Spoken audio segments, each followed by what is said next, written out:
before we have the conversation, Danny, we got to get their attention. We got to kind of slap them upside the face a little bit. Please don't do that, actually. That's bad. That will get you thrown in jail. But how we're going to slap them upside the face is one way you could do that. Let's just make it super easy. Every developer under the sun is on LinkedIn, okay? So if you have that list, cross that list against LinkedIn. If you're not connected with them, send them an invitation request, okay? That opens the door wide open. Once you've sent the request, even if you, by the way, even if you haven't sent the request, you can still say you're connected on LinkedIn. Why? You're not saying, you and I are best friends, first degree connections, and like each other's cat videos. You're not saying that. You're just saying we're connected on LinkedIn. Everybody is connected to everybody else on LinkedIn. Hence the word LinkedIn.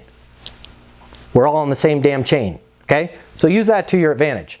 Hey, Matt, this is Danny with XYZ. You and I are connected on LinkedIn. I was thinking about you today and your development company. I've got an idea that I'd love to get your opinion on. Can you call me on my mobile now when they call you back?